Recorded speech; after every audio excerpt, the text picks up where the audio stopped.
Everybody, आज हम जानेंगे स्पेसिफिक रिलीफ एक्ट 1963 के सेक्शन 41 के बारे में, जो हमें बताता है इंजंक्शन व्हेन रिफ्यूज्ड। कब कब इंजंक्शन जो है रिफ्यूज़ किया जा सकता है कोर्ट के द्वारा। तो इसमें हमारे जो बेयर एक्ट है हम उसको रीड करेंगे। इसमें जितने ग्राउंड दिए गए हैं ए से लेके जे तक उनको जानेंगे। An injunction can not be granted, injunction grant नहीं किया जा सकता। कब कब ग्रांट नहीं किया जा सकता? 41 का ए जो पॉइंट है वो हमें बताता है to restrain any person from prosecuting a judicial proceeding pending at the institution of the suit in which the injunction is sought unless such restraint is necessary to prevent a multiplicity of proceeding। कोई भी व्यक्ति को court जाने से, judicial proceeding करने से restrain नहीं किया जाएगा, उसको नहीं रोका जाएगा। अगर कोई व्यक्ति चाहता है कि अगर प्लेंटिफ क्लेम करता है कि कोई व्यक्ति मेरे खिलाफ सूट फाइल ना करे, उसको रोका जाए, जुडिशियल प्रोसीडिंग ना कर सके, तो ऐसा इंजंक्शन नहीं ग्रांट कर सकती कोर्ट। हर व्यक्ति को राइट है कि वो जुडिशियल प्रोसीडिंग करे अगर उसके साथ कुछ गलत हुआ है तो। लेकिन इसमें अनलेस इसमें बताया गया है कि such restraint is necessary to prevent a multiplicity of proceedings. अगर जो मल्टीप्लिसिटी ऑफ प्रोसीडिंग्स हैं, अगर ऐसा कुछ है कि कोई व्यक्ति, जैसे कोई व्यक्ति ए है, उसने दूसरे पर्सन बी के खिलाफ गाज़ियाबाद में, गौतम बुद्ध नगर में, मेरठ में जगह जगह सूट फाइल कर दिए हैं, तो जो प्लेंटिफ है वो कोर्ट से बोल सकता है कि ये मल्टीप्लिसिटी ऑफ प्रोसीडिंग्स को रोका जाए कि ये व्यक्ति, क्योंकि एक कॉज ऑफ एक्शन के लिए एक जगह ही सूट इंस्टीट्यूट किया जा सकता है और प्रोसीडिंग कैरी ऑन की जा सकती है। तो यहाँ पर कोर्ट ग्रांट कर सकता है, मल्टीप्लिसिटी ऑफ प्रोसीडिंग्स के मामले में इंजंक्शन ग्रांट कर देगा कोर्ट। और इसका जो नेक्स्ट पॉइंट है 41 का बी, वो क्या कहता है? To restrain any person from instituting और prosecuting any proceeding in a court not subordinate to that from which the injunction is sought।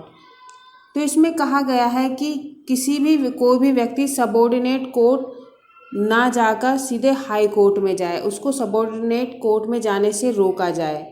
तो ऐसा अगर जो हमारा जो 41 का ए है वहाँ पर तो कहा गया है कि कोर्ट जाने से ही रोको, कि जुडिशियल प्रोसीडिंग ही ना कर पाए कोई व्यक्ति।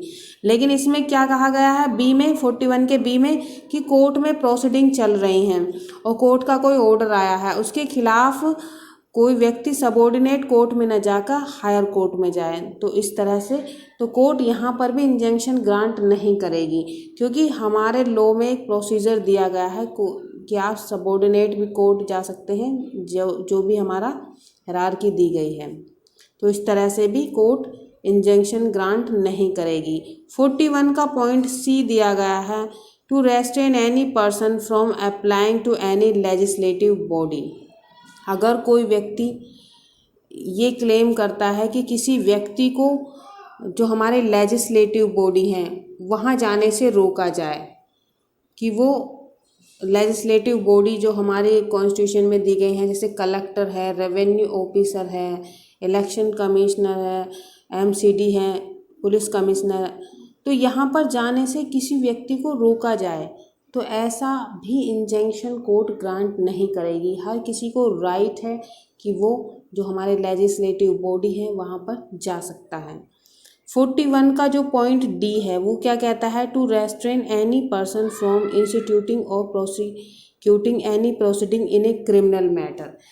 इसमें किसी व्यक्ति को रोका जाए। इसमें अगर कोई व्यक्ति ये क्लेम करता है कोर्ट में कि किसी व्यक्ति को रोका जाए कि वो मेरे खिलाफ क्रिमिनल प्रोसीडिंग ना करे, तो ऐसा भी कोर्ट इंजंक्शन ग्रांट नहीं करेगी, क्योंकि हर व्यक्ति, अगर तुमने क्राइम किया है तो तुम्हारे खिलाफ क्रिमिनल प्रोसीडिंग कोई व्यक्ति चला सकता है, जा सकता है क्रिमिनल मैटर्स में। अगर ए ने मर्डर किया है और ये कोर्ट से कहता है कि बी को रोका जाए कि मेरे खिलाफ क्रिमिनल मैटर की प्रोसीडिंग ना चलाई जाए। तो ऐसा नहीं हो सकता। कोर्ट यहाँ पर भी क्या करेगी, ग्रांट नहीं करेगी इंजंक्शन। अब 41 का जो सब क्लोज ई है वो क्या कहता है, to prevent the breach of a contract the performance of which would not be specifically enforced. इसमें कहा गया है कि जो कॉन्ट्रैक्ट स्पेसिफिकली एनफोर्स नहीं कराए जा सकते, जिनके ब्रीच ऑफ द कॉन्ट्रैक्ट को, तो वहाँ पर जब इन्फोर्स ही नहीं कराए जा सकते उन कॉन्ट्रैक्ट को, तो वहाँ पर भी कोर्ट इंजंक्शन ग्रांट नहीं करेगी। जैसे कुछ कॉन्ट्रैक्ट ऐसे होते हैं जो बेस्ड होते हैं पर्सनल क्वालिफिकेशन के ऊपर, जैसे सिंगर हैं, पेंटर हैं, अगर वो परफॉर्म ही नहीं कराए जा सकते तो वहाँ पर इंजंक्शन भी ग्रांट नहीं किया जाएगा। और इसमें जो हमारा नेक्स्ट पॉइंट है F, to prevent on the ground of nuisance an act of which it is not reasonably clear that it will be a nuisance।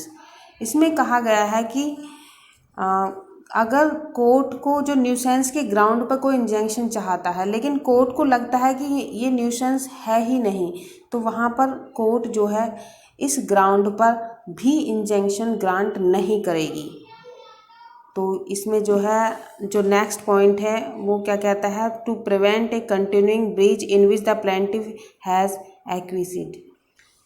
इसमें कहा गया है कि अगर कोई हमारा जो प्लेंटिफ है जो कोर्ट में जाता है कि मुझे इंजंक्शन ग्रांट कर दीजिए, उसमें ये है कि जो हमारा प्लेंटिफ है उसने कंटिन्यूइंग ब्रीच है उसको पहले एक्विजिट कर लिया है, मतलब कि उसको चुपचाप नज़रअंदाज कर दिया है। अगर कोई ब्रीच कर रहा है, उसके कंटिन्यूइंग ब्रीच हो रहा है उसका, तो जैसे कि कोई व्यक्ति उसके लैंड पर रहने आए, फिर वहाँ पर पाव भाजी लगाई उसने, फिर काफ़ी मतलब पूरी तरह से रहने लगे, तो स्टार्टिंग में तो उसने मना नहीं किया, लेकिन कंटिन्यूइंग वो रहते रहे, तो उसके बाद अगर आप जाते हैं कोर्ट के पास कि मुझको इंजंक्शन ग्रांट कर दीजिए, तो कोर्ट वहाँ पर मना कर देगा कि आपको स्टार्टिंग में आना चाहिए था।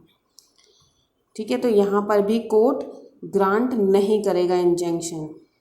अब जो नेक्स्ट पॉइंट है वो है h, when equally efficacious relief can certainly be obtained by any other usual mode of proceeding except in case of breach of trust. अगर जो है कोर्ट को ऐसा लगता है कि कोई इफिकेशियस रिलीफ अवेलेबल है, कोई अल्टरनेटिव रिलीफ है, अगर कोर्ट उसको ग्रांट, अगर कोर्ट के पास, अगर कोर्ट को लगता है कि कोई अल्टरनेटिव रिलीफ है, जैसे कि मॉनेटरी कंपनसेशन दिया जा सकता है उस मैटर में, तो कोर्ट वहाँ पर ग्रांट कर देगा उस रिलीफ को, ना कि इंजंक्शन ग्रांट करेगा। अगर कोई और बेस्ट रिलीफ है तो कोर्ट उसे ग्रांट कर देगा, ना कि इंजंक्शन ग्रांट करेगा। लेकिन इसमें एक्सेप्ट बोला गया है इन case of breach of trust, लेकिन ब्रीच ऑफ ट्रस्ट के जो केसेस हैं उनमें इंजंक्शन ग्रांट की जा सकती है। ठीक है, और जो नेक्स्ट पॉइंट है एच ए, इसको अमेंडमेंट के द्वारा इंसर्ट किया गया है 2018 में। इसमें क्या कहा गया है, if it would impede or delay the progress or completion of any infrastructure project or interfere with the continued provision of relevant facility related thereto or services being the subject matter of such project. इसमें कहा गया कि अगर government का कोई infrastructure project है तो आप उसके खिलाफ भी इंजंक्शन की डिमांड नहीं कर सकते, क्योंकि अगर गवर्नमेंट का कोई डेवलपमेंट से रिलेटेड कोई प्रोजेक्ट है, अगर आप उसको इम्पीड करना चाहते हैं, डिले करना चाहते हैं, उसकी प्रोग्रेस को, उसमें इंटरफेयर करना चाहते हैं, तो आप ऐसा इंजंक्शन कोर्ट के द्वारा ग्रांट नहीं किया जाएगा। क्योंकि ये जो है, जैसे कि हमारी कोई खेत है, खेत में से हमारा कोई हाईवे निकल रहा है, गवर्नमेंट की कोई प्रोजेक्ट है, तो ये इंफ्रास्ट्रक्चर से रिलेटेड जो है, इसको आप कोर्ट, गवर्नमेंट के खिलाफ आप इंजंक्शन के लिए नहीं जा सकते, क्योंकि ये डेवलपमेंट से रिलेटेड प्रोजेक्ट है। तो यहाँ पर भी जो हमारी कोर्ट है वो आपको इंजंक्शन ग्रांट नहीं करेगी।